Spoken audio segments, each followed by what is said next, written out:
2016 წლიდან გარემოს დაცვისა და სოფლის მეურნეობის სამინისტროს ველური ბუნების ეროვნული სააგენტო კოლხური ხოხბის, კაკბისა და გნოლის გამრავლების მიზნით ახორციელებს პროექტს, რომელიც ველური ფრინველების სადედე გუნდების გაზრდას და მიღებული ნამატის ველურ ბუნებაში გაშვებას ითვალისწინებს.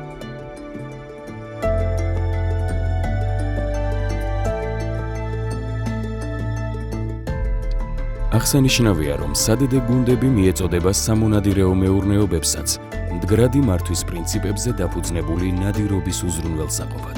პროექტის დაწყებიდან დღემდე საქართველოს სხვადასხვა რეგიონში 80-მდე ლოკაციაზე ჯამში 6000 ფრთა კოლხური ხოხობი, 1600 ფრთა კაკაბი და 700 გნოლი ველურ ბუნებაში იქნა გაშვებული. ველური ბუნების ეროვნულ სააგენტოს დაწყებული აქვს მუშაობა გარეული იხვის სახეობების, დურაჯისა და ხონთარის ქათმის გამრავლების პროექტზე. შესწავლის სტადიაშია კავკასიური როჭოს პოპულაციების აღდგენის საკითხი. 2027 წლისთვის სააგენტოს ორნიტო ფერმის წარმადობა გაორმაგდება და ყოველწლიურად ველურ ბუნებაში გაშვებული გარეული ფრინველების რიცხვი 15000-მდე გაიზრდება. მოწყვლადი სახეობის მომრავლება და მათი ველური პოპულაციების აღდგენა სახელმწიფოს პრიორიტეტია.